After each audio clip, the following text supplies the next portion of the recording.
Nyakora Mugejuang dakika na par kod auchiel tok sa achiel mar okinyi ang'isi ni abo bedo katai e twak mokwongo e chenro mar piny kochakore sani nyaka ngomol kanyo sa 2:30. Bed kodwa nyaka giko nyinga Joyce Oduor. Nyakora Mugejuang okinyi makawuono wadwa twako tudore kod winjruok mano mar duond bura mar UDA kaachiel kod duond bura mar ODM. Nyakora Mugejuang wang'eyo ni higa mokalo dwe mar abiriyo dwe mar adek higa mokalo jatend piny Kenya William Ruto kaachiel kod mane en ogai mar ODM Mosenendo Raila Amolo Odinga ne ochuoyo kokgi e agenda 10 madito gik moko 10 mane gidwaro mar mondo mi otim e yo makare mar mondo mi ngima jo Kenya obed ma odhi mbele e yo makare. Odiochieng' manyoro Nyakora Mugejuang e kar romo mano mar KICC bore Nairobi kae jatend piny Kenya William Ruto kaachiel kod ogai masani mar ODM Dr. Oburu Oginga ne ogolo ayanga report mano mar kaka gisetemo keto e tema agenda 10 madito mane ochuoye kogno higa mokalo. Penjo en ni to bende gisegoyo ondamo maber kose gin mana weche mag siasa ma seche moko iketo mano motelo ne yiero mar 2027 to kopogore kod mano Nyakora Mugejuang bende odiochieng' manyoro e kar romo onogo mano mar KICC bore Nairobi ka bende duond bura mano mar ODM kaachiel kod UDA ne owinjore mano mar chuogo kamiti mar jokanyo 8 ji 4 mawuok e ODM kaachiel kod ji 4 mawuok e UDA mar mondo mi gibedane piny gine manifesto margi giporane wach kaka ginyalo loso riwruok maduong' mano mar motelo ne yiero mar 2027 to kaponi nitiere kama winjruok okobede gibo bedo ka gichwalo koso bedo kod winjruok makamano ne jatend piny Kenya William Ruto kaachiel kod ogai mar ODM Dr. Oburu Oginga. Nyaka sani winjruok e kind ODM kod UDA nitiere e okang' mane thuon wach madwa twak okinyi makawuono to twak maket kod ma okabibedo godo kenda antiere kae kod wela dek e studio marwa e county ma Nairobi ka antiere kae kod wakili Joshua Nyamori machiegni nya wakili e twak mar okinyi makawuono. Erokamano ahinya amor biro mondo wago mbaka gi jowa kaka Kenya sudo dhi mbele machiegni. Nyakora Mugejuang wendo machielo antiere kae kod Dr. Abdul Ramadhan Odhiambo ma en janon weche mag siasa machiegni. Dr. Abdul ichio nade? Achio maber Joyce. Kendo adwoko erokamano kuom gwela mondo jopiny ong'e adieri manitiere e weche mosetimore kata ma pod biro timore machiegni twak. Aka wendo machielo Nyakora Mugejuang antiere kae kod Tom Madanji janon weche mag siasa oyawre. Madanji chio nade? Achio maber Dr. Joyce. An bi adwoko erokamano kuom thuolo makende mimiya mondo mi walos kod jopiny machiegni. Nyakora Mugejuang imbe rwaki ni machiegni bed kodwa nyaka giko kichwalonwa ote paro penjo moramora kokale namba mar ote machuok 23600. Facebook ibiro yudowa achiel kachiel Ramogi TV X @Ramogi TV. Kan beni nyalo tudri koda e Facebook page mara ibiro yuda Joyce Oduor, mbui mara mar X ibiro yuda @JoyceOduor_. Kochako twak marwa yanga dago mar mondo mi wawinjane report mano losno odiochieng' manyoro ko jafwambo marwa Walter Nyambaga kama sirikal oyango ni otengo omenda mano maderoma bilion 2 omenda ma idhi tigodo e chulo joma noyudo hinyruok e kinde ng'anyo ka jatend piny Kenya William Ruto odiochieng' manyoro nowacho ni ok ginon mana ng'anyo mosetimore e kinde telo mare gidok nyaka chiena maneno ni jo Kenya manoyudo hinyruok mopogore opogore e kinde mag ng'anyo ochul e yo makare. Magino yangi e kinde sidho report mano mar mise 10 mane oketie winjruok e kind ODM kaachiel kod UDA. We wawinjane report makamano monde.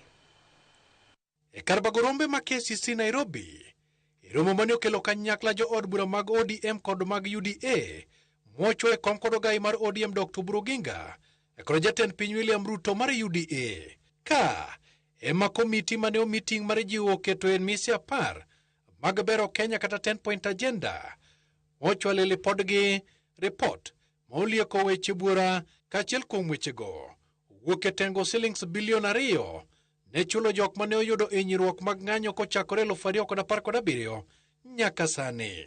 We did not even stop at 2013. We went back all the way to 2017 to make sure that all those that were affected by protests from 2017 are now captured. So we have already identified all the people in there. We have provided resources.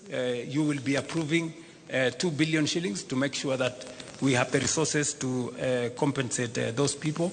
Ogai mar ODM Dr. Oburu Oginga kod jatend piny William Ruto onyiero jok makoni mise 10 ngunyore lo kendo chope giko gino moduono sirikal mar manywanda. But there are people who thought that this report is the one which formed the foundation for establishing broad-based government. Mr. President, I want to inform the country that broad-based government started long before the 10-point agenda came. There are some people who want to appoint themselves supervisors, as if we met the commitment to them. We did not make the commitment to them.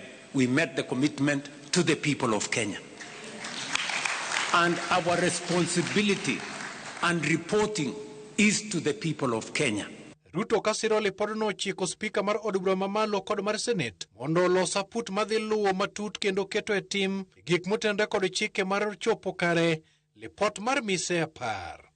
We must now accelerate the passage of the laws that are there in Parliament, and I do recommend that we establish a mediation committee, a broad-based mediation committee, to negotiate between the two houses of Parliament so that we can fast-track whatever is remaining of the 10-point agenda. As you know, that some of us have been very concerned about the issue of victims, and I'm glad that today they've gone on record. Apudno cholo weche apar kod achiel mondo ketie tim mokelo kanyakla chuogo komiti od bura marango keto e tim chike mokwamo od bura mondo kadhi lipodno mar NADCO mapod odong'. Rango ratiro mag oganda kanyakla kod weche mamulo loch gwenge. Apudno dwaro ni mondo ketie tim chuogo chike mag counties kod siro duol matayo yiero pacho ka IBC e kind mamoko. And this is what we've come to do this morning. Give the implementation status in terms of each of those 10-point agenda. To promote access to justice, the Independent Policing and Oversight Authority should conclude investigations into complaints within 6 months and publish its findings. Mageti mreka Governor Masia James Orengo, total kod kuku mar ODM kod UDA, kase ole podno ni orem chopo winjruok manenie kind Raila Odinga kod Ruto. Raila nowacho kendi 10-point agenda ni nyithiwa manomaki mondo we manonegi mondo jomanonegi mondo donjnegi mondo otwegi to monotho anyuolagi mondo yud compensation. Giseyudo koso pok giyudo? Be giseyudo? Wenge koro rango od bura kamochwalie lipodno ne kweth od bura mag UDA kod mago mag ODM kabinede biro ketie tim. E kinde ma put nogo mar mise apar bende omed dweche 2 mar chopo tichgi. Walter Nyambaga, Ramogi TV, KCC, Nairobi. Winjo kanyo report mane Walter Nyambago loso odiochieng' manyoro kendo notemo lero gigo manotimore e kar romo mano mar KICC bore Nairobi kaka achiel kod gino mag governor e county mano ma Siaya James Orengo. Chakadona chakodi Tom Madanji odiochieng' manyoro ne waneno ka opedha yanga report makamano. Winjo kanyo ka Orengo en achiel kuom jogo mane wuok oko ka kwedo ni report makamano poko chopo kare winjruok mane oketetege. King'iyo report makamano makoro nogol, wanyalo wacho ni inyalo miyo sirikal atamalo e chopo kare agenda apar madito mane jatend piny Kenya William Ruto ochue koke kod mano senendo gai mar ODM Raila Odinga. Madanji. Erokamano Joyce. Report mo chiw nyoro gi jatend piny gi riwruok mar ODM. Kuom apar anyalo miyo gi 4. Nikech ang'o? Pod gitemo lakini podi. Nitiere gik madongo ma mulo jopiny ahinya mapok gimulo. Kaka mage? Mokwongo en ketho pend chik. Makanya pani wan gi wakili ka ang' nolero maber. Lakini pod chike ka pod sirkal ok ochungo motegno rido wacho. Mar ariyo wantiere kod miyo rawere tiegruok kata lony kata dongruok. Mano pod sirkal pok omulo maber. Mar adek en wanyalo wacho the right mar peaceful assembly. Yani chokruok gi kwe. Mano pod en chandruok maduong' ma wan godo e Kenya kama kichiwo ng'ama nyalo miyo sirkal aboro kadhi out of 10 mano ng'ama pani wirach kech gini en hotel. Ingeni report Joyce report en gima ng'ata nyalo chiwo. Anyalo paro kano wan e mbalariany nitiere ka kore dhi ka gimitieko. Nitiere report mindiko. Ikoni dhi ndik research proposal report. En gik ma samoro ne dhi tindika data ma fake tidhi chiwo kacha. Ing'e ni dhi yudo marks. Lakini ka koro idwa compare gi reality gik matimore ground iyudo ka gin hot air. Dr. Abdul, anno kibuonjo. E kinde ma Madanji loso. Itakia ni report mano mar 10-point agenda mano golo dichi banyori nyalo miyo sirikal ata malo adi. Iwinjo kanyo ka Madanji wacho ni en ata malo 4 kende kuom 10 monyalo chiwo. Kalore wacho ni nitiere rem mopogore opogore olose wechego mago mag ketho pen chike tiego rowere kaachiel koda koso chiwo lwasi mar jopiny mar mondo mi ong'anye yo mamuol kapo ni nitiere gino ma seche moko hinyo. Jopiny in korka kori gima mora Joyce en ni kata Madanji bedo yie na atamalo 40. Atamalo 40 nok tin. But kang'iyo kako wuoyo to adier nono nikech king'iyo the 10 points agenda onge kama sirikal pokomulo. Onge kama the broad based government marwa ni pokomulo.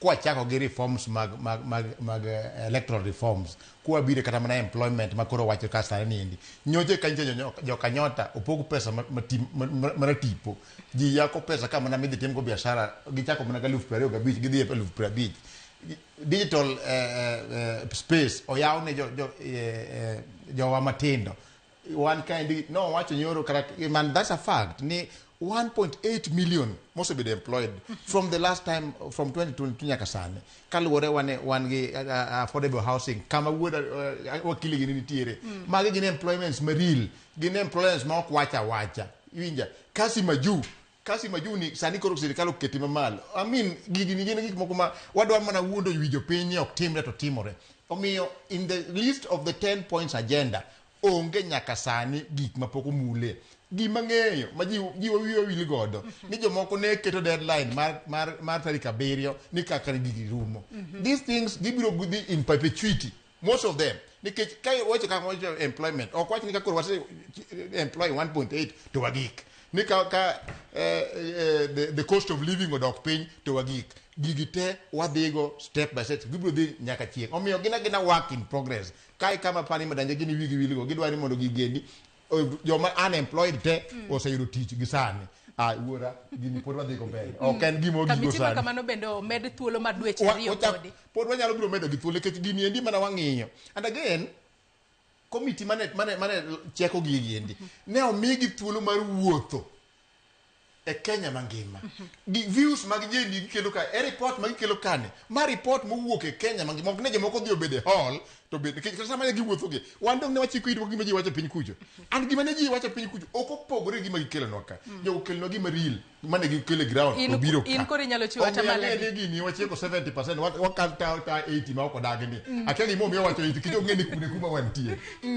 wakili in korka kori e chopo kare mano dwaro agenda 10 madito mano chue kogno higa mokalo odiochieng' manyoro ne waneno kiwacho ni omenda mano madero bilion 2 bed ka igolo mar mondo mi ochul jogo mano yudo hinyruok e kinde ng'anyo tijo kanyo ka governor mane county Masia James Orengo en koro wuoko koko kwedo ko wacho ni donge jogo poko yudo pesa no ka koro kwedo ni nyalo bedo ni gini koro pogore in korka kori inyalo miyo sirikal ata malo adi e temo keto e tem kata chopo kare agenda 10 madito Joyce kapoka wacho ata malo monego wami sirikal I feel ni achiel kuom gimonego wang'e en ni king'iyo 10 point agenda ok en oduma mane suso mikwano ni to isuso oduma di okay giman nitie 10 point agenda cha en principles gi philosophy kaka wadwa mondo wa manage Kenya ka dhi mbele en yo mwadwaro ni mondo wa manage go Kenya ka wadhi mbele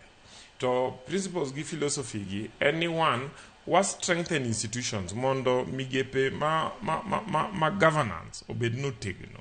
One of the issues mano wachi e weche mag governance gi en loso wach mar IBC makane wa disagree weche mag IBC ma ji ong'anyo mano los a bipartisan process modi o loso IBC manyien ma IBC no nyose successfully managed by elections area. Secondly, it is important mondo wa appreciate ni ne nitie chike mane wadwa ni walosi ma dealing gi corruption. Okay, wach mar conflict of interest act ne ji winjore molosi kaka dwarore. Okay, because initially parliament ne dwa weekend chikno. Okay? The other thing, and issues mag inclusivity. Most of the time you watch employment in anoka through that you thurua to gyugendni moko mane onge serikal no yudo thuolo mar donje serikal, especially at policy making level, mag cabinet, principal secretaries and chairmen, the CEOs mag various corporations. But apart from that, iyudo ka inclusivity ing'iyo be nito development chal nade. Ajanyiso ga ji pile ni ka oganda mar Masawa iyudo ni dala ka dala nigi pi machwer, pi maler. To kidhi thurua tiyudo ka mine chiegni 60 atamalo 60 gi wiye pod modho pi moae e yawo. So ineno ka kuondego nigi ndara nyaka e dhot ndach lam, to thurua niyudo ka ndara ne onge. To king'iyo gigi tineno ka there is progress all over the country nyaka thurua, ni kamoro ka sindo mapok nobedo gi lam nyaka ne chaki sani nigi lam. Iyudo ka chirni igero all over region wa mana kaka igero gi all over the country. Iyudo ka affordable housing kama antie, iyudo ka sani igero ute ma it's not only ni ji dhi yudo ot madake, but youth yudo opportunity mar teach, to kendo yudo opportunity mar timo ohala. Ineno nyota program ma osewach kani, and so many other programs mag development across the country. Ineno ka thurua kama ne towns like Kisumu notho nikech railway notho.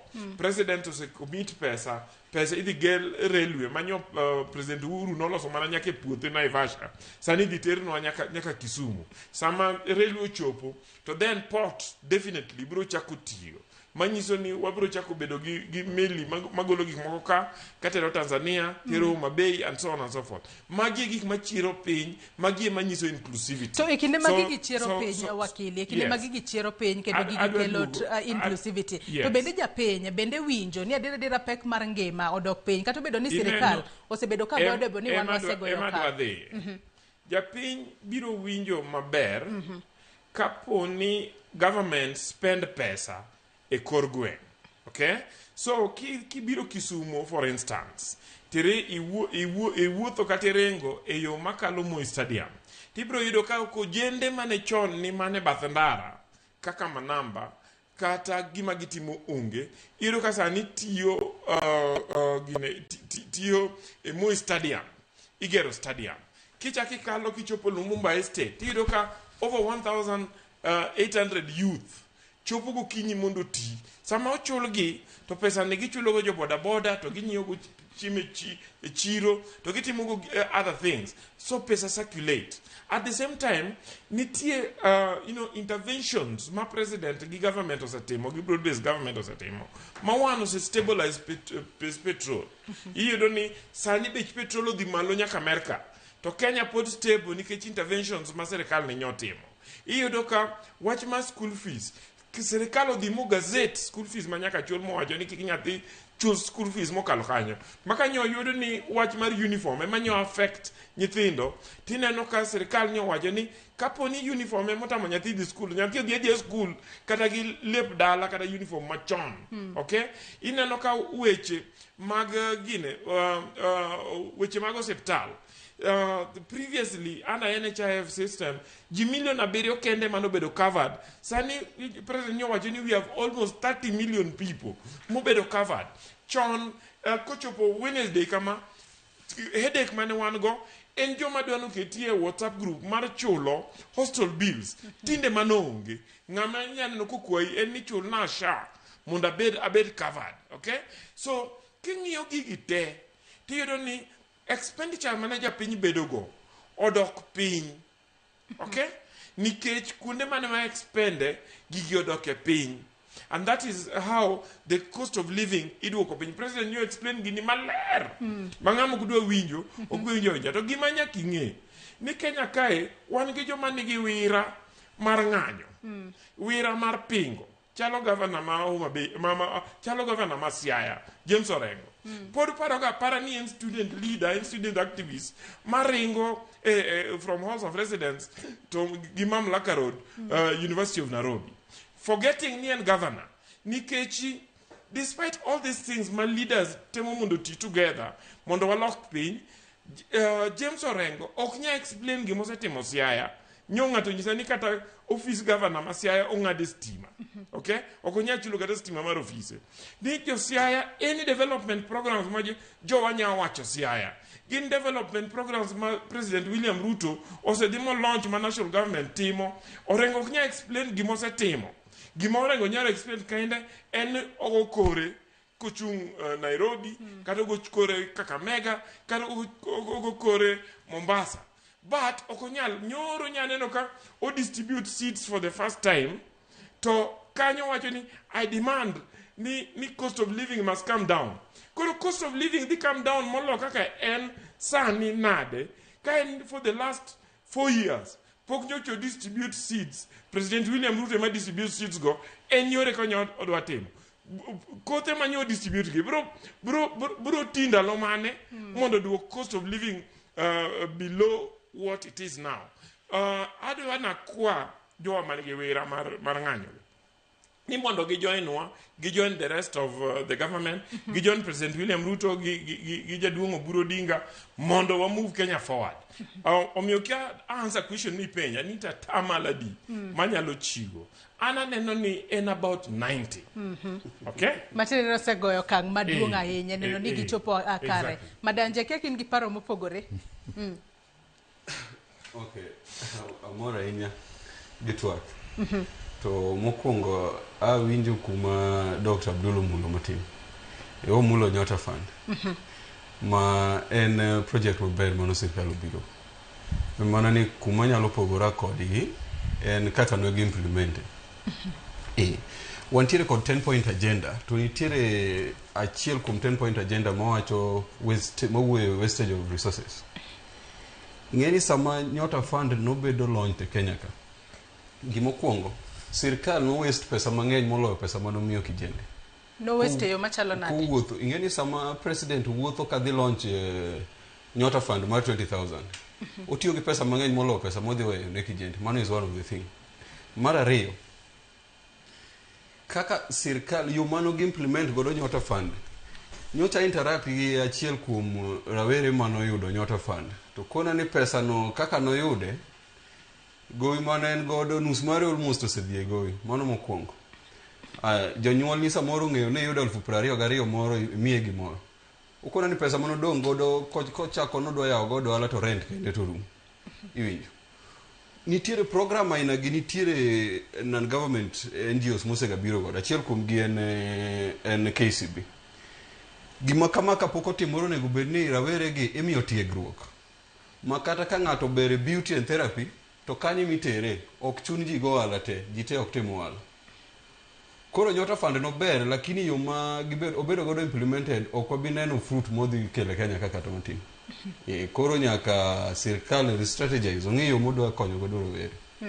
Mar ariyo, kadwa duoko okil matin. Okilo wuoye aneno ka jok motenore gi sirkal ka koro ipenjo gima sirkal osetimo tineno ka gidoka affordable housing ka. Penjo mado penjo okil affordable housing ber. To nyisa japiny mawuok e piny kacha mose benefit kuom affordable houses. Kech nitiere sirkal osetieko mobedo launched. Ben nitiere japiny mogol from the ground modhi omiot. Aduki kapok wadhi mbele mondo wachno. Inyalo chiwo duoko wakili. I think that is very important. Adwa ni mondo akunga nyis owadwa Madanje ni an one of the things masom apart from somokil in economics. Okay? And in economics and then eating at moro ni John Maynard Keynes. Mano owacho ni ka wachopo kama japiny onge pesa lwete economy they towards position manyocha wantie cha ma jopiny ok ne pesa. Sirikal must find a way of keto pesa e lwet jopiny. So affordable housing was one of the programs. Ginyota program was some of the programs. Ma sirikal nyo keto go pesa lwet jopiny. And keto pesa lwet jopiny made case na wacho ni sirikal nyaka yo mar keto pesa lwet jopiny maka chuno ni onge yo maginya timo to gikawo kata pesa to giso e chupa to gidhi gikunye buru. To ginyo jopiny ni di pururu ngamo yudo chupa manigi pesa to mano pesa ni, which means ni gidwa mana ni mondo ng'ato ket effort mondo o access pesa cha, okay? To ko access pesa no, to this spend pesa no economy. Samo pesa bedo multiplied, kendo grow, samo bedo spend, samo nyio kode a lot, samo nyio kode ringo, samo oti kode transport. The more it is spent, the more multiply. So gimate monyisi ni one of the most critical objectives of affordable housing, kataka poki minyo ji ot, was ni mondo miji teach. According to report Manyoro, and in almost 600,000 youth utegi go clean to the tiyo to Friday ichulogi. Ko chulgi to pesa ni gitiyo go chiro. Wach mar nyota fund. Machopone hundreds of thousands of young people. Ili nyalo dismiss ni just ICT. Ngenjo ICT gi emichulo ka pesa moko beda audited nikech gin me gi understand gin okendgi. Okay? So koneno ni nyathi kijana moro miyo 50,000 to konegi ma 50,000 no nyalo timo. But 50,000 examples mag experience mag mobedo documented mag hustler fund and so on. Onyiso wanini tie mine timo hala gi 200 to koro ginyalo hola 1,000 to at the end of the day gichulo kendo kiny gitimo. Nitie mama moro for instance Ogingo Dinga Street ma oseuso maembe nyaka nende to kanya romo kode ayudo ko tuo ma tuo ne nyomi ohande ogore piny. Kora penje ni mama en ang'o mani didwar mondo mi mondo ohandi ni odhi mbele. To hiza ni kanya ayudo 5,000 tanya chaka nyiewo maembe achak uso maembe. Mama no namiyo wach maembe no about a month ago. Sani kanyicha dok tado ka wang'e nikech at least ko uso every day onya yude 400 more in terms of profit modok go ot to chamo. What I'm trying to say, any affordable houses are at different levels, and right now 240,000 units are being developed across the country. Manaka in ngama muofu kendo kineni kinyalo deny ni affordable housing oktime in wuri Kisumu adwani kiwuok ka kidhi dala weekend kapo ni dhi kadala idhi kale Lumumba Estate mane chon ne nigi 99 units. Okay? Mawa Dairyling county government nelos 1,000 per day. Sani kidhi tiedo ka uti chiegni 2,800 chiegni rumo. Okay? The common man did on but at the same time, even as that is happening, the common man yuto pile kapile. That is how economy grows. Madanji. Ingenia. Wakili apano duoke yo makare. Angeni Dr. Abdul Benite kod wach. We amudle kamoro matin kapok Dr. Gwe. Wakili angeno supuonja nyithindo. Ok achiel to bokare. To en wach molit kenyalo puonjo nyathi ma timo lo. Kotieko odhi okaw higni moinga beach e campus. Kotieko tikone ni nadwani dhi gedi, dhi tim jengo. Money is not the only option. I mean, but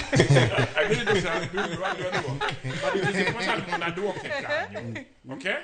By any affordable housing programs, okay, mana mar jomijengo kende.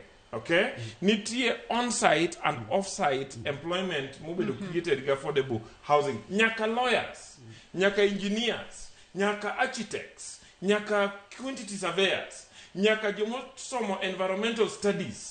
Nigi part magitimo, and these things are happening across the country. So ngato madwaro kamonyalo plug in, bro yudo tich. But at the same time, we must recognize that a significant component of Jowa, okay, nitie mane okokalo form 4, okay, matich mjengo no, en tich modwaro, onge ga anything, okay, en ga bazindara, koyudo pesa, ten mana ni okwa ngato, kata kao olokore koro jekuo nikech kech oyenge to koro goji Kisumu iluongo ni dimbo goji dimbo eko yudo pesa joma nyo goji dimbo go Kisumu iyudo ni sani gitiyo makochopo godhiambo ten gi pesa ofuke onbe olo doko odhe nindo.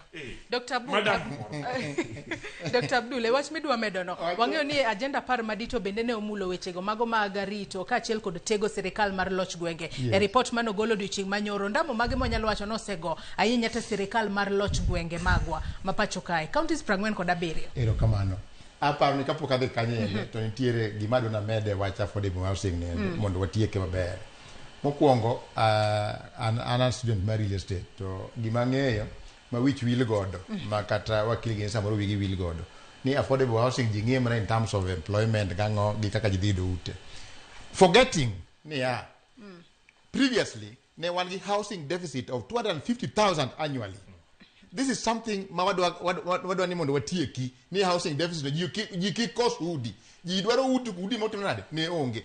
With affordable housing that deficit di rumo. Number 2, rental incomes ma ji oseketo rents ma ji charge in houses man tiere kata man Nairobi ka osebedo ka gin malo sahidi iwinja. Now with affordable housing ute dhi bedo mang'eny. In fact chakore kata mana Kilimani kama wantiere kane ije moko budar kaendi kos chak gete weche rumo mamoko kunde ji dhi kuonde go so that rents come down. Some rents come down niendi jothurwa jogo ma chulo rent which is the majority gine makama pesa gi dhi bude ng'owa dhi bedo fugi. Omiyo kik wang'e affordable housing in terms of kata mana employment ni joga ji adi mose ndiki. At the same time tije onge ka tije onge sama tich onge iwacho ni simba kokoso nyamre okulo nyasi ok ni wa didie mjego kuro nikech no timo degree. Now it is upon you to decide nito an mana timo degree na niendi abede ot kosa anyalo dhi time koroga matin ayude something to keep me going nikech niendi certificate of tow to ka onge gimi atimo kode immediately you can find another avenue manyalo konyi magi avenue manyalo mi pesa makoro wantiere godo in the name of affordable housing you do the employment. But kaka injo IT kaka wacho ni injo IT no it's no problem. Kikidhi mjengo digital space nitiere mano gi say venture kidhi kanye lost the billions midwaro no endo sirikal ose yawo that digital space mondo mi gig moko timna o flourish karge kanya. Omiyo madanje jo uma ok nyal dhi mjengo kama otinge kidi gin wamiyo gana the opportunity gidhi kasi maju gidhi kendo digital space. That's a paroni mano aketo kanye in perspective. Ateweche mago mag loch gwenge. Now sama wantiere kani endi ni winjo ka gigi loso gi maber. Emomiyo wacho ni dhano chikiri. In fact I was even happy with the president. Konyiso joma no address. Na neno ka ok take notes. Can you take notes mondo kinyi dhigo kucho? It means kana madaji biro kani kana notes ko no kawe gigo no winja to link thi. There is what we call the shareable revenue masirikal pesa nipogo ne loch gwenge. That pesa nipogo ne loch gwenge asasani endi oidho iga ka iga. To be ochope counties e wangsa. Ochop chone manchi ko chopi loch machon cha. Sani endi nyaka sama ne wagike kata mana last year kana wagike. Ne onge pesa mo split over. No se migi pesa te. En ni koro jopiny emonego ket joloch gwenge gi to account. Ni joloch gwenge mag yumba to pesa gik magitimo gin magitimo nade maging'eyo. Omiyo accountability mar loch gwenge. In fact mane miyo ka a number of them ok dwa dhi nyim senate nimo nikech nigi bedo grilled. Ne giyie mana dhi nyim senate kane gi answer questions mag jogi machon gi predecessors magi man to ne giyie ko gik mare tila 12 koro giwacho ni senate corrupt. Koro gidwa dhi. In fact mano gik mantiere. So shareable revenue nitie kendo pesa ni osebedo ka chopo kendo wadhi kamano. Sama koro wantiere kani autonomy mar the county assembly. Iwacho maber ni county assembly sani endi gin liere mane kod governor. Ni ka ok ginyiero gi governor to yur gik matimo nan gitimo. Autonomy by the county assembly dhi bedo operationalized as from July this year bang the budget. Koro jogi endi gin gik magitimo they are not answerable to the county government gitimo gik makamago. Now loch gwenge ka endi wan gi ward fund under the MCAs. Ward fund gini gin governors moko tiyo kodgi moko be ok ti kodgi. To sani endi koro dhi bedo gima is law ni nyaka gibed gi gine gi margi magitiyo godo mana kaka NGCDF ne sirikal osekadho mondo mi bedo de mango odhi obed na amin ne koto se puodho sirikal bende puodhe kae to koro bedo gimoro ma operationalize maber. Omiyo loch gwenge aneno ka sirikal mar His Excellency Dr. William Samoei Ruto ne tiye matek mokalo gima akwa jopiny ni jowa mobedo interested gi loch mar loch gwenge gi jothurwa mago governors go wapenj gi uru gik magitimo gi pesa. Thoth governors mang'eny to liero mane kod sirikal gik ma sirikal osetime magitimo nade ema gisiemo. Jopiny nyalo keto governors mar mondo mi obed accountable yo machalo nade nikech kinde ka kinde ng'iso jopiny ni gimoro kionge county mari to ng'e ni sirikal mamalo osekelo ne counties pesa peny governor mari. Jopiny nitiere koda luasi mane kata yo mane mar keto governor margi oduok penjo makamago. Now Sami bedo japiny madwa penjo gini nyaka ing'e kaka revenue no wuok kaka obiro kotimo nade. Sama revenue osebedo released ing'e ni jomoko timo kaka to pesa di mano kelnwa kaka koro wach ni Homa Bay chwa ni pesa di mano kelnwa Homa Bay onego ing'e ni gini osebedo released budget mane because there's structures of how that money is supposed to be used ni percentage atamalo makama dhika atamalo makama dhika atamalo makama dhika. That is where koro kawa biro ino kaka koro kuonde ni inyo kan tiyo jok moko chalo ni jobunge la wananchi gi ema bet soko sirikal ng'iyo gik mosebiro to timo nade. Thoth jowa ok ng'i makata koluong mana public participation kata ka midhi chike itgi mondo gitim nang'o ok gidwa timo nade ok gidwa chopo. Omiyo akwayo jopiny ni gini girwa wachopuru kendo wamekuru sure ni gik kaka pes sirikal donjo wafolo kato gik ma pes sirikal onego bed ni timo be wang'iyo to wapenjo ni tang'o miyo ma ok otim to ma otim kama to ma ok otim odonjore makare. Magi kaka koro waketo our governors to account. Mako gik tila paka ni magi ok ginya timo to kama wantiere to wapenjo kendo en mana koko en mana winjo ma pok timonwa. Mano gidhi bedo ma itgi olirore. Wang'eyo ni wach machielo mane nitiere agenda par madito ma jatend piny Kenya William Ruto kaachiel kod mosenindo Raila Amolo Odinga nochwe kokgi en weche mago motudore kod neno kaka otim audit kaachiel kod oduok piny gowi ma piny Kenya kawa inya to kowuok e pinje maoko. Wang'eyo ni kinde ka kinde kosesom budget tiwacho ni budget nitiere kod deficit makama matine ni wacho ni omenda makamano winjo be ni ng'eyo kaka inyalo yude. To yande gazeta aneno kondiko ni piny Kenya nyaka sani biro bedo ka kawo hola mano maderom trilion 5.9 e thuolo mar dwe mano mar hiko omenda adek mabiro e wechego mago mag hola kaachiel kod auditing kaka sirikal tiyo kod omenda mar adona chak kodi wakili kanyo to kaka achiel kuom gigo manitiere 10 point agenda osechopo e yo machalo nade. Mago are some of the areas ma awacho ni President William Ruto gi broad-based government osetimo gik miluongo ni revolutionary or transformative interventions. Because Kenya ne odonjo over the years. Kenya osebedo kukawo gope mang'eny ma wachalo ng'ama okawo gowi mar bank, mwakawo gowi mar cooperative, mwakawo gowi mar Fuliza, mwakawo gowi and so on. Nyaka mag tala. Okay? So ochopo kama ok wanyal kawo gi sustainably for a long time to bendo bi bandhowa. One of the things my President William Ruto make sure not timo is to restructure loans mawango so that Kenya obed gi nafas bedo bed ni nyalo chulo loans gi in a more easier way ma Kenya ok nigi pressure. But at the same time, the other most important and fundamental thing, for the first time under broad-based government, wayudo innovative ways mwanyalo bedo gi dongruok mokwa medo kawo loans madongo. And therefore, President nyowacho nyoro ni Talanta Stadium wagero ka without the kawo loan oko. Okay?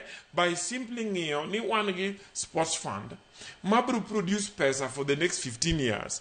Pesa gi wa commit emwayudo go local amount of money gi investors mogero nwa Talanta. Kochako ng'iyo the revenue mabro wuok from tourism trust fund. Sani gero go boomers of Kenya. Okay? Ka ochako ng'iyo the locally available money kanyo chagi increase savings mag workers ma NSSF. Through that negotiate the NSSF and other local funds masani igero nwa Rironi Naivasha Road. And then nyo establish the the National Infrastructure Fund. Ma owacho ni seed funding ne work from privatization mar parastatals wa. And therefore, in a pipeline, through privatization, more major Kenya opportunity mar nyewe, so that it is the majority shareholders in Kenya.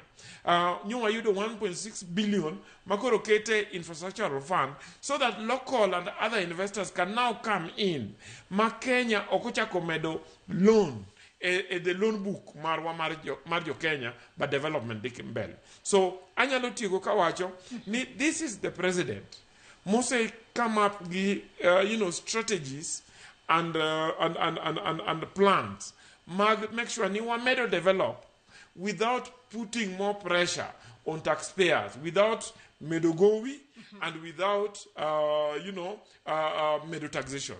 So that one, we should celebrate the president. Aneno kama Madanji rangi ya kidema iloso. Madanji kia nintere kod paro maneka poko dhie yoyo madundo gisane. Sirikal ne osingo kende bua agenda par madito. Nowach ni gibo bedo ka gitimo audit ka achiel kod duoko penya. Mano hola ma ikawo kowuok e pinje maoko. In koro kagori be paro ni thuolo mano mar higa achiel koro nyaka ne chuo kogno. Agenda apar madite pachoka. Bende sirikal osetema diera timo audit ka achiel kod duoko penya. Gowi ma piny Kenya ko kao kowuok e pinje maoko. Madanji. Erokamano Joyce. Okay, gimoro inyalo wacho. Mokwongo ahero gande ajimi kabisa Orengo, governor Masiaya. Kech nitie gimoneno ma samoro wan ok wani. Orengo ka wuoyo to koni weuru ng'eyo kawuono, ng'euru kiny. Iwinjo. Nitiere mistake manyalo timore kawuono to kiny President William Ruto onge. Kiny wakili onge. Iwinjo. Joma dhi bedo gi effect ahinya gin wan kaka kijende. Telo makiny kata generation makiny. Gowi ma sirkal oseolo nyaka ne donji osekadho so far wantiere gimoro trillion 12. Mano en 65% mar GDP. Ose exceed the IMF recommend. Ose exceed 50%. Iwinjo. Koro gima sirkal dhi timo mondo slash kata balance the debt ma wantiere godo e Kenya ka pod ok ang'eyo. Mano mokwongo. Mar ariyo wantiere gi debt audit. Pok obedo public. To mane gima aparo ni king'iyo interview mano Jimmy nego chien ka. No explain gigi kabisa maber. To sirkal pok owuok oko mokono jo Kenya ni debt mwakawo en kama watiyo gi ma kama mane audit. Mondo jo Kenya te nyaka ng'at mantie rural ma samoro ok nyal donje online social media mondo access gimoro amora nyalo bedo gadieri ni pesa ma iolo ma kiny ochul kata gi generation mare tiyo kama. Dr. Abdul. Aparo ni managing debt mar Kenya, we are doing very well. But let us tie it to fighting corruption and wastage because my kama pesa dale. Because what we need to do any mondo me wakab corruption wastage chakwa se kabe then we'll have money monya to logo debt. Penjo enni to wuodh kedo kod mibadhi to chopo kanye bende. Now magi endi gik madhi mbele. Sama koro wantiere kani endi gik mang'eny timore. And I sit in a council of public university. Nitiere gima sani wadhigo mbele miluongo ni zero fault audit. Ni audit mwachiwo onego bed ni en gi zero fault. And some of the universities I'm glad to mention say ni almost 30% or say near that line. The trajectory biro joma moko mapod ni ok betimo nade bende biro. Wastage.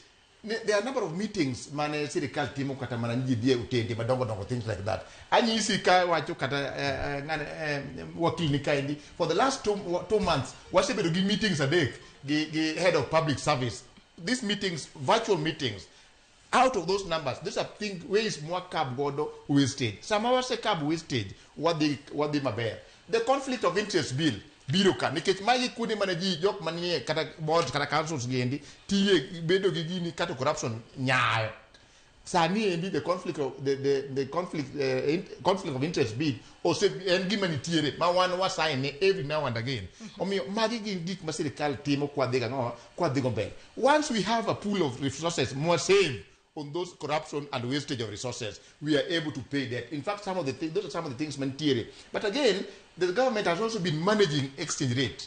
Mane and 160 something, Sani Kure 128. Magi and Niso Nikitini debt wakao give foreign currency. This foreign currency, the moment more we are able to now curb the escalation mar the foreign currency, that means ni one give some resources to manage all these other things. So magi give matimore. And again, Korosani, what do we debt wakao to internal. The National Infrastructure Fund. Because most of the debts most of them are for infrastructure. The airport, that's the first pilot project person in ma nyiso ni koro debt mwadwa kao oko ni walimite. Samwa limite ni endi mamoko ka debinde wang'iyo kaka watimo ng'o wachulo, and we have done very well. Kude mano nego beni ni wabedo mentioned among the 6 countries ne waponyoka maber just because of the prudent management of resources gik mar sirikal mar His Excellency Dr. William Samoei Ruto osekelonwa. Omiyo I'm very confident ni going forward nyithiwa maber mang'eny dhi bedo gi nafu. In fact, mane momiyo kara koro sani endi ido ka koro almost 2 million people mane nie bracket mar pay idhi migi rebate moro matin mondo mi gigo timnan obed maber nikech koro piny chako nyak. Ai wakila ngeni nitiere kapok imedo matin ngisani wadhi eyo mar madundo sani ka waduogo tipo bedo kikwanye gi kanye nyakwara Mugia Jwang yena mar mondo mi wakaw yo madundo gi sani bed cholo ote magi kokale yoro waduto te mag tudo ko kinyi makawuno ote magi benabo bedo kasomo kikidhi mabor.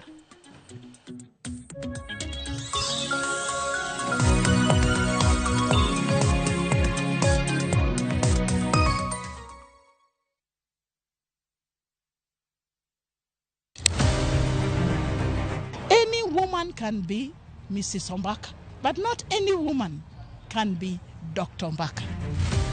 Gin mine mabende osebero ngima magi kabende gijiwo joma moko otim kamano. Wadwani mondo wajol joma mine, watieg joma mine mondo kwan joma mine mantie telo obed mang'eny. Gichiwore mar mako lwet jogo mawuok tokgi. Sa ochopo manyaka wan mon ok wanyal timo demonstration. Twanyalo timo sit in. Watemo wacho ne nyithindo manyiri ni kaber to konego bene oringa kende ka wiye bare ni to tina chom kanye ka nitie gima thage to yudo ng'ama miyo mosewuotho yor nieri to penjo wach mantiere. E chenro ni mar mine wacho wakelo mine mantiere gi lony mopogore opogore tudi koda juma ka juma tich ang'wen e chenro ni sa 3 mar otieno.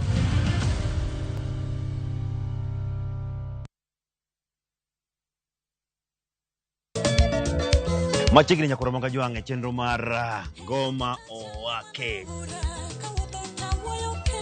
Wuok tich akelo ni mix mokwe. E kaito tich ariyo Reggae Owake, yani tunaongea na Majar Rastafara. Alafu tich adek nyakwara Mugia Jwang akelo ni mana yani ngeni mpaka kiwasani. Ticha ngwen is kama nene, yani kitambo zama za kale. Alafu Friday, si unajua tu Friday tunafanya namna hii. Nyakwara Mugia Jwang Friday supuzo wake. Sapara kidaka paga beach na sapaga Rio kod an PDG Papa Vic, yani ukipenda mzee kijana.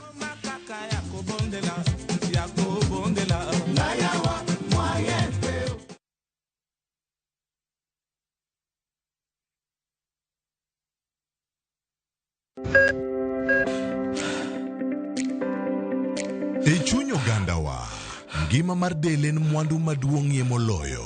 Mondo tekruok mar dende obed maber ok gin ga gik matek, gin gik miluongo ni lifestyle. Manyiso ga jotuo ni gigi ok gin gik minyiewo, gin gik mitimo. We bedo gi kiawa kendo chak bedo gi ng'eyo. Nachako chemotherapy. Side effects nen yier wi nyaka lwar, constipation, chandi seriously. Warwaki e penj laktar ma en tudruok gi lakteche molony. Isamidhir jahocho cha nyaka ibed ni iseng'eyo ni mae shida ma an godo to adwa kony. Chakre weche thieth kod chiemo mar mine mayach nyaka e weche thieth mag tuoche masiko. Wakelo od thieth e od dak. Tuo mar rheumatic heart disease ni landore sana e gwenge ma poverty nitiere. Riwri gi Ruth Otieno wuok tich nyaka tich abich sa 12 odhiambo.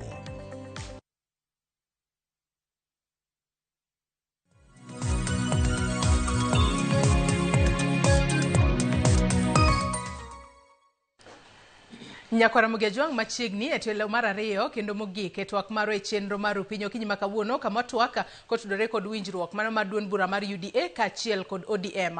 Odiochieng' manyoro no gola yanga report mano mar agenda 10 madito kang ma sirikal osegoyo mar chopo kare moko kuom gigo manitiere agenda 10 madongo. Kaponi kitudri kodwa gi sani antiere kae kod Wela Dek, antiere kae kod wakili Joshua Nyamori, antiere kae kod Dr. Abdul Ramadhan Odhiambo, janon siasa kachiel kod Tom Madanje janona weche mag siasa. Wakili Wakili nitiere wach mana ng'isi ni mak. To kapok iwacho mak pok iduoko na pok iwacho wach mana ng'isi ni mak. Nitiere Fredrick Osuru. Ong'isa ka ino yawre Joyce mos na jotelo e studio aluwo kendo amora kaka gitwaka. Winjruok mar UDA gi ODM to ok rach. Mak mana ni jotelo nyaka bed gi goodwill. Jotelo nyaka bed gi goodwill e winjruogno. E wach affordable housing to penjna okil Nyamori. Ere kaka sirikal ng'ado pes jopiny ma bende thoth jopiny ma ing'ado pes gigo ok bi yudo udigo. Udigo bende ichako iuso ne jopiny. Kara pesano dhi kure. Alfred Osuru aluwo chenro ka an Dandora. Wakili. So I did okay. But first let me medo gimane daktari owacho. And ni kaka serikal ose fight corruption. Okay? Ingeni serikal ne machon ne wacho mana ni corruption will end. Zero tolerance to corruption. To gima gitimo mondo gi end corruption ni onge. President William Ruto rather than go koko ose bedo ingeni nyalo paro ka President William Uhuru kinyise ni the government is losing 2 billion shillings every day. To wacho ni sasa mnataka nifanye nini? Okay? To President William Ruto to chung to wacho niya ni mokwongo pay bill ni moja. Okay? And wado madanje maja ICT understand. Ni immediately man wacho ni pay bill ni moja. Manyiso no kinya chulo gimara man serikal through over the counter or kinya chulo to another pay bill to kinya chulo to another bank account. Pesa ma serikal no move from serikal collecting 50 million shillings every day to right now Iwajan serikal is collecting over 1 billion shillings every day. Manzo ni 950 billion. Nyo en pesa manyo lal manye kwalo. Okay? So kichaki neno one other area ma serikal ose bedo kala le pesa en wach mar procurement. Ni mondo yud procurement ma serikal nyaka bed ni ng'e ng'ato.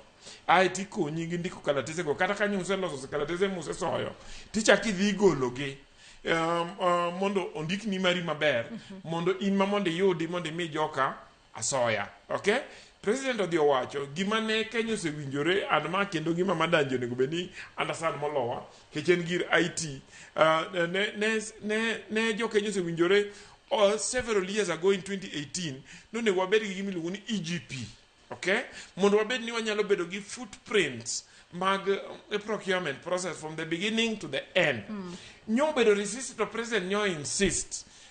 Masani all government procurement timore through the EGP. Through that system gidino ne joma nyok chama soya.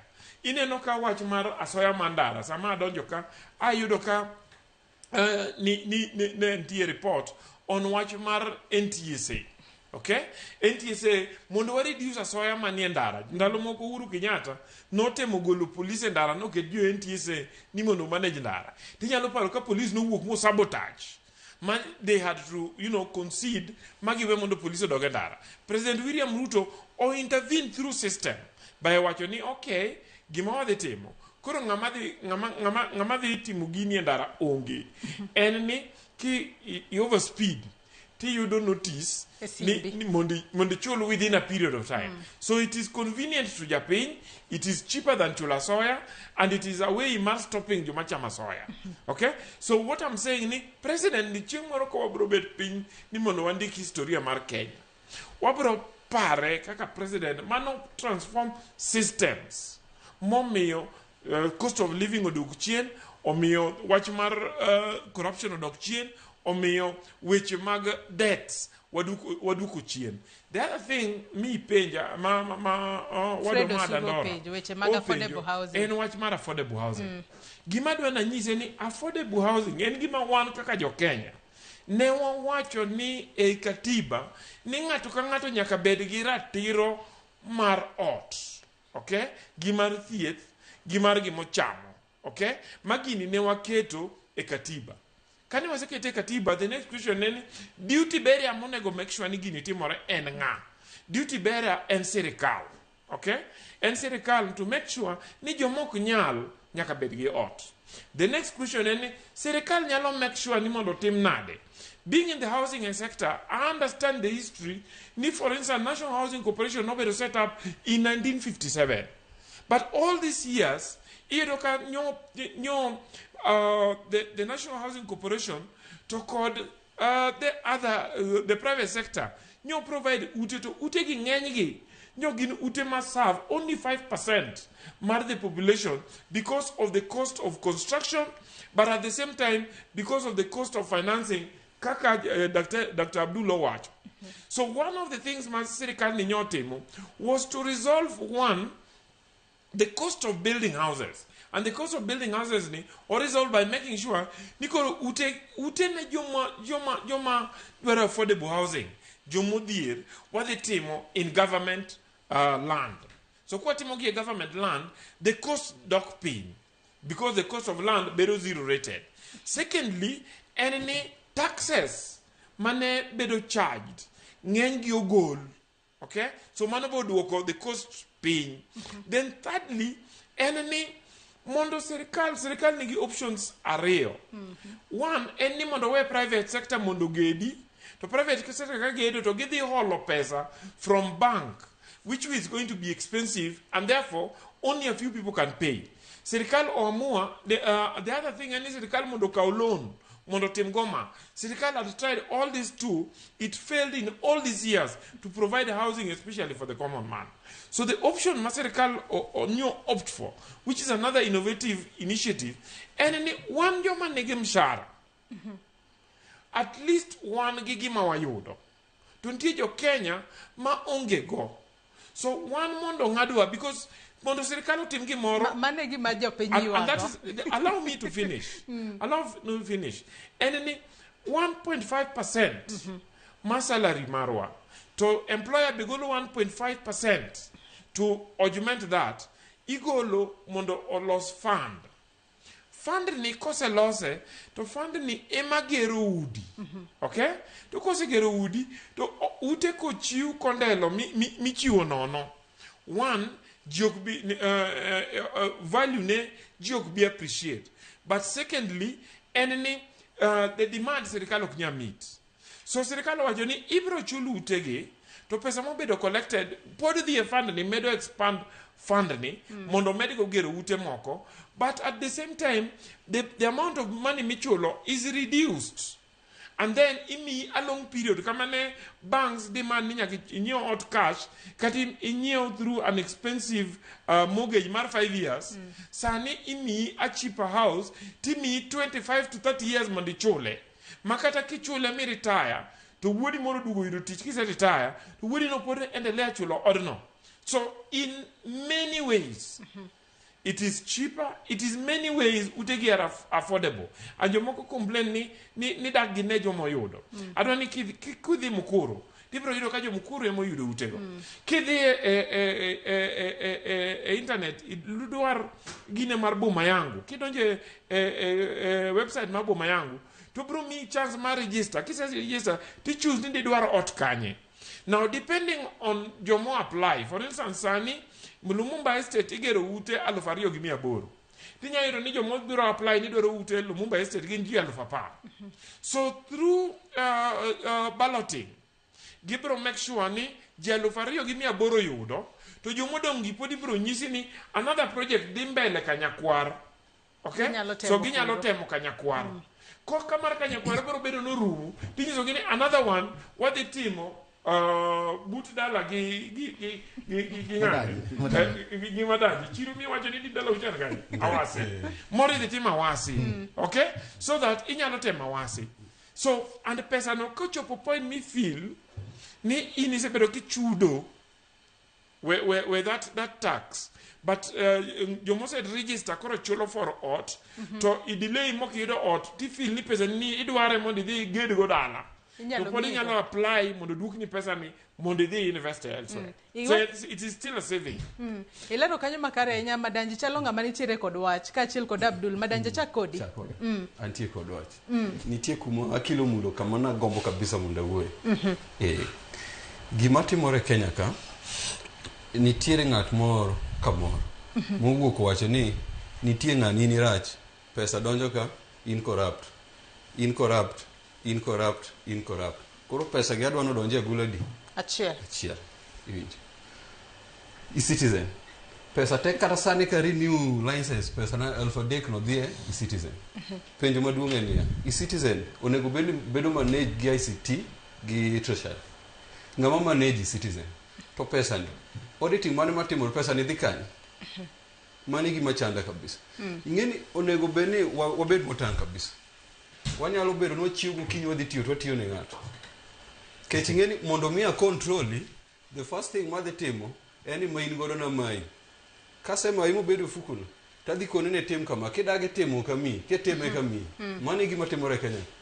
To mani gima dhi timore Kenya. Tegi mose donjo nyaka NTSA. Gima ng'ane fail to understand. Ada feel no wuondo wa kecho ng'eyo. Enja ICT go understand. As I explain, ni e-citizen. Ogolo government revenue from 50 million to 1 billion. 2 billion. Yeah. So ka revenue nya wuok from 50 million to 1 billion to approaching 2 billion. Okay? Which one am equal? Animal 50 million cha. Koso en makoro expand. Secondly, en kaka ja ICT. Ongeo ni ICT, nitie ga footprints ICT. I'm a layman in ICT. But the little that I understand, in ICT nitie footprints makati ruch manade. To pod experts nyadwaro matimre nade. Mayudi. Okay? And e-citizen, any innovation ma you would luo moko, emano biro together mochako. The PS Marane, PS Ochien, be mana would luo. Mago are part of the involvement. Manechono kwenya bedo involved in managing resources work. And you just need to, as a citizen, manage IT expertise. Mondo they con auditor general, mondo audit that process. Mondo make sure we improve the system, to you. So we cannot throw away a system. Momedo Kenya Mwando, Mota Mojuku, Kuelo, Mondo Wadok back to the manual system, manage your Akwala. And especially you as an ICT expert, should not advocate for that. Rather than time in a system, Mawatewa Nyangi, Nika Wono, Sirikado Yudu Pesadi. Dr. Abdul. Madanje Gimanomi Madaji school to Pokange. We are moving to the digital world. And, so that is where we are. Anything manual, those were the avenues of corruption. And those are the things the current government deal godo mondomi was seal all the loopholes. Can it tire kama like en manja IT? Can tire kamoro magine no kagini pod nyalo miyo wa loophole momatin. We are open. Let you come forward, advise us. Then we see how can we improve on that system to be so much watertight. As for me now, I know it is watertight. But I know put watertight man say gikeno podo kodomo. I don't know chako bid more. ICT guys come forward. Monitimonad monutitonyo. Mane momi yene no kakuru katamana kama wacho the e-procurement. The e-procurement they kill a lot of things. Nikech kai kama ne yero kakuru big and marsling apart to be procure for single fadiwa alifachiel just because ni mane kaka ginetim. So the government talk about the fair price. That fair price no and give money a public domain. Nikechene iku procurement kacha ngat nyalo dhi ma audite ma check ni to gimo supply ni wan mane watenda ngamo yude to yude nango oyude gi pesa di. These are things meant but these things were shrouded in secrecy. Omiyo gik mang'eny gendi. That's why we are talking about innovations masirikalo sebiro godo will take us far. Will take us far. In fact, katangana biro kawo loch after 2032 biro yude mayot kabisa. Jesi ngegi motimore. Technology modhie ober to en gi challenges mang'eny. Mokwongo integrity mar. How sure you no bedo secured? One is the first thing. To gima chanda ok en technology kata lony. En ng'ama manage, obedo manage na. In fact, onego bedo manage docket mar ICT. One is one thing. Onego benetim gitresha. Ng'ama manage e-citizen. To how sure we ni en secured? Kata data mimiyo gin hot air koso gin the real thing. One is one thing. Ere kaka one sure na. So ICT ber rach maloyo receipt maninde konwa across the counter to jomoko loso margi to so pesa fuko. Shida biro nekech obedo manage one person. Are you not I would be comfortable ka madanje kaka an ICT expert. Nyalo nyiso wani ICT ni ober to was strengthen kama to konya bet ni odwa ni wawit gik moselos mabeyo ma o understand molowa. Aparo ni gima bade jocho ni to en ng'ama control server. Mano mar e-citizen. Now mago ing'eyo ni gima be mit na kaendi ni madaje wacho ni ng'ata chiele ema manage. Idwa ni obed manage gi ji 50. Kwa we mano, it means we are going back to the manual system. Ni corruption ni obed spread. The manual system wadong' gi dako chiko kende to tieko twak mar okinyi makawuono to kwanyal tieko twaka kapok walose safar mano mar loso riwruok mar siasa e kind duond bura mano mar ODM kaachiel kod UDA monyalo wacho ni odiochieng' manyoro nogoyo okang' machielo to ka koro winjruok nosebedo ni bobed ka iloso aput mano mar ji ang'wen aput mar ji aboro goyo mos ji aboro gi ji ang'wen wuok e ODM ji ang'wen wuok e duond bura mano mar UDA adana chak kodi madanji mana mapiyo piyo kapok watieko twak mar odong' gi dak aboro koro mae wanyalo wacho ni osechak los riwruok mar UDA gi ODM motelo ne yiero mar higa mar 2027 kose nang'o nikech owach ni bobedo ing'iyo manifesto ma ODM nitiere godo kaachiel kod UDA to kama winjruok ok obede tichwalo ripot makamano ne jatend piny Kenya kaachiel kod Oburu Oginga mwang'e ni onogai mar ODM madanji.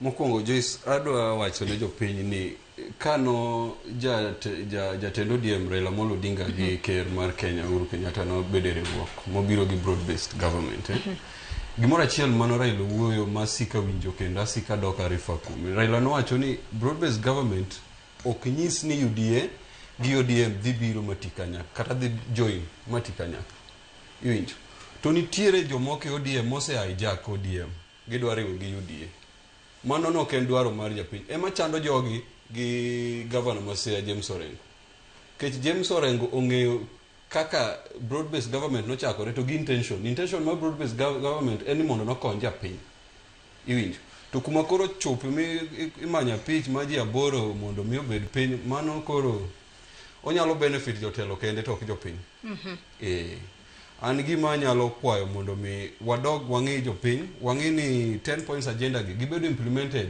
wagike percentage makama kata ke 90% from there koka wang'e weche mag riwruok mar ODM gi UDA.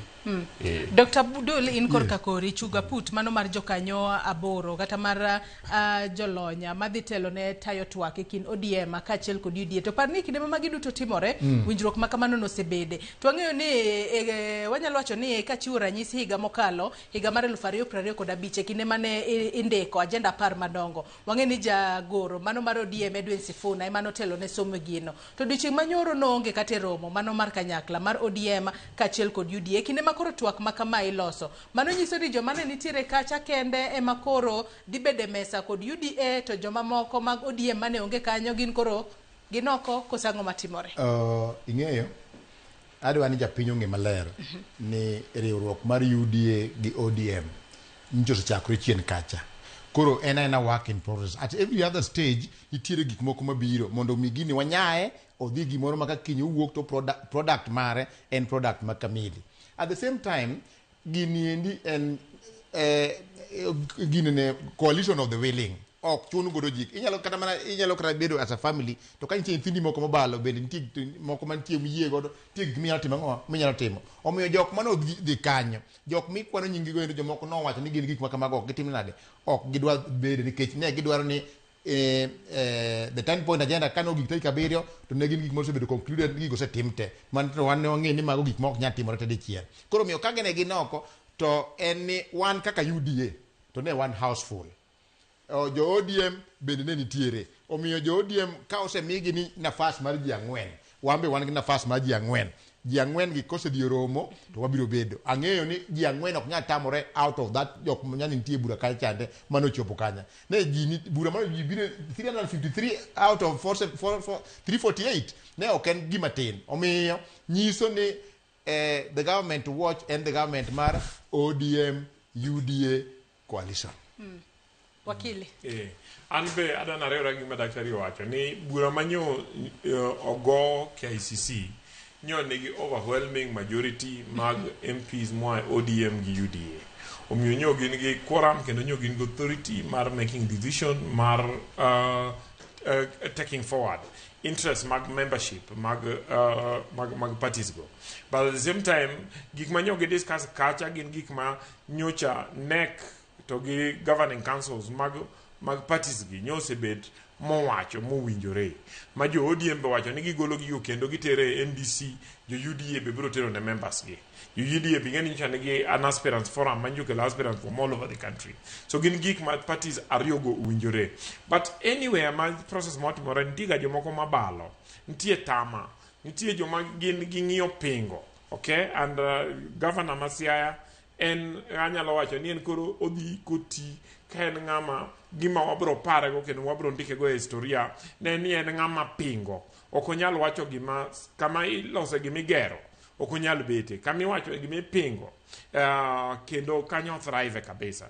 So joma kamago wabro wenegi mondo gimed pingo, nikech democracy ne wacho ni jomoko nyalo pingo to ka joma tino pingo to joma ng'eny oyie to duonde joma pingo biro winja but joma ng'eny gi biro timo gima gidwaro. An aneno ka through this broad-based network jothurwa nigi opportunity ma participating kendo ensuring ni kibro los sirikal manyien to en sirikal manyoge gero kendo en sirikal miloso ka gintie kendo en sirikal magiyude lemo manyalo kendo giyude commitment mag development madhi thurwa.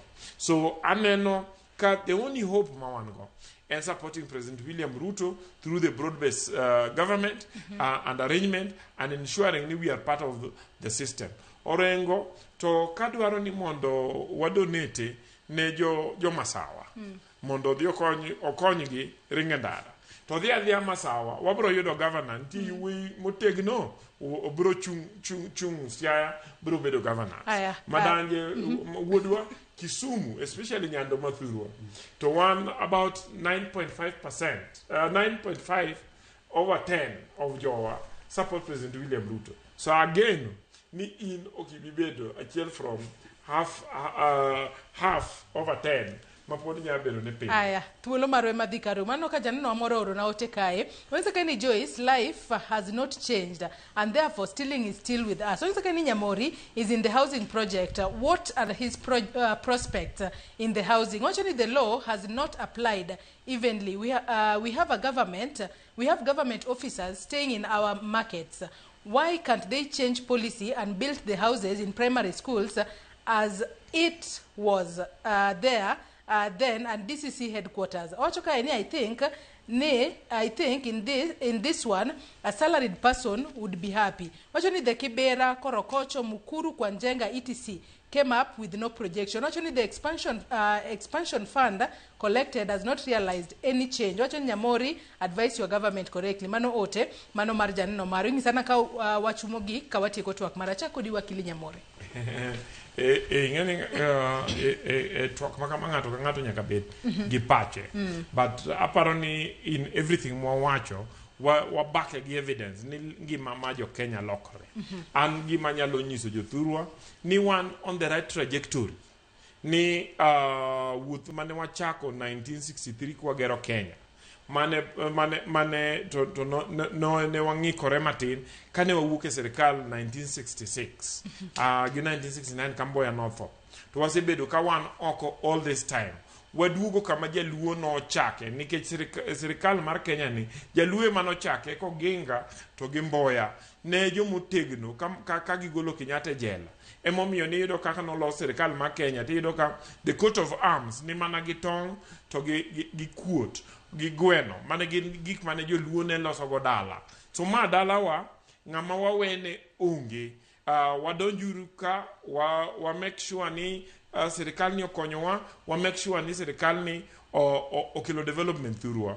I normally take inspiration from a quote mar jalweny moro ma Israel mane luongo ni Moshe Dayani na 67 mane kane gi konka Israel magichopo kamoro ni Golan Heights no chung mowacho ni we have come back to the holiest of our holy places never to be depart again. Omiyo joluo dok kama ne joluo nitie never to depart again. Erokamana inya wakili Nyamori. Dr. Abdul wachimo gi kawatieko. Winjruok mar ODM gi UDA sani ochung' kanye. Omedo tegno. Se wacho ber ni kama koro wantiere ni endi winjruok mar UDA gi ODM tegno kabisa. But more importantly, adwani nyis jopiny ni kama wantiere niendi wakao example mar Executive Dr. William Samoei Ruto gi party mare mar UDA in terms of consistency. Ineno kada kuma ne NADCO chakore, wan pod wan intact, jo mane wan ge NADCO kujo chonde gintiere. Koma ne wan jo Azimio kocha chande manotingo Kalonzo gi Eugene gi Pia Wandai gini jogo boko sesambaratika. One focused, and as days go by any gik moko itimo kaka dwaro ni mondo wakonyo Kenya. Aparo ni mano in terms of that. Mara ariyo ok nanga bedo studio ka to wiya wili gi jo thurwa ma jo karachuonyo. Jo karachuonyo sani endi joma ka wang chieng pitero jomoko kuonde moko. Agone joma majanga joma weche makamago yudo agone gi mos makende. To gima timore ni sirikal wasetemo tudore en mani poka donja sirikal te. To tong nas donja sirikal da biro gi sirinyo. To sirikal wasetudore godo nyaka jo Red Cross benchi watudore godo mane gisekero jogi e ground. Ang'e ni kony dhi biro machiegni. Wan bende kwa nafas mar chopo dala wabiro gone jo Amos. Omiyo kama gintie ging'e ni Abdul mabendo ng'ere ka tinga malo. Apani ng'e nyingno maber kabisa ni mano nying ma ok adwani studio ka olale.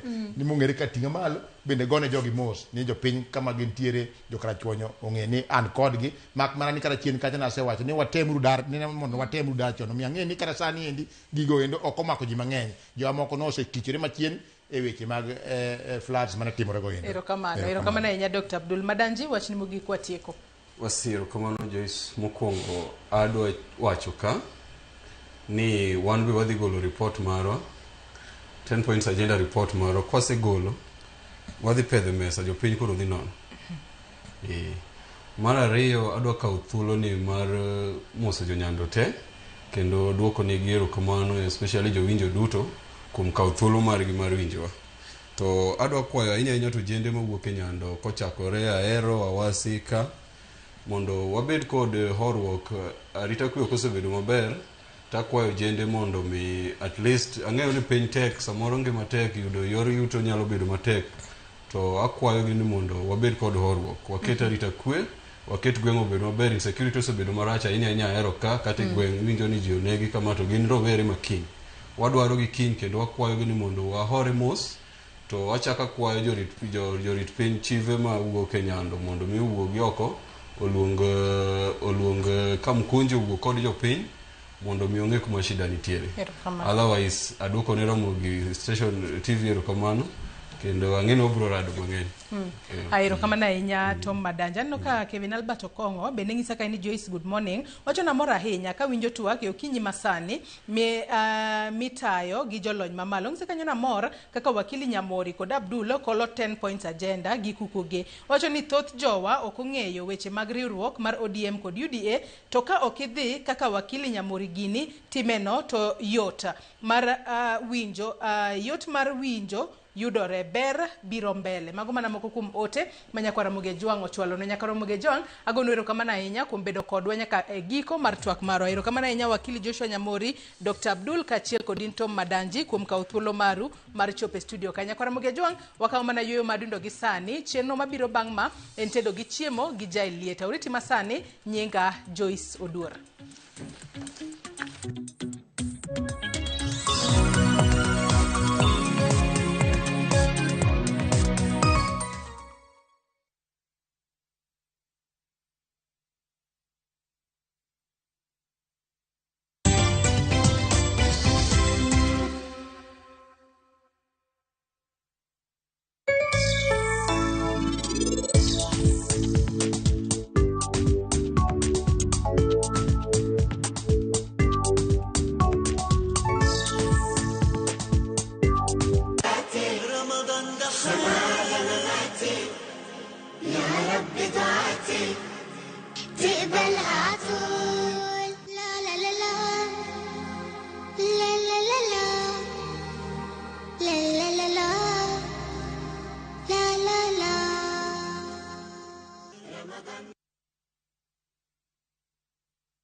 Citizen Duka inawatakia Ramadhan Mubarak.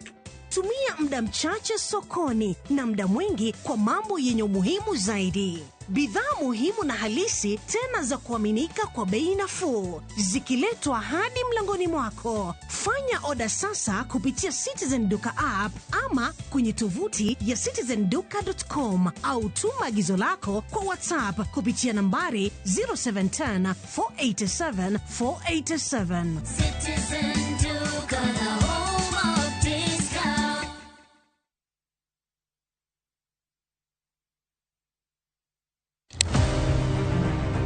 Any woman can be Mrs. Ombaka, but not any woman can be Dr. Ombaka.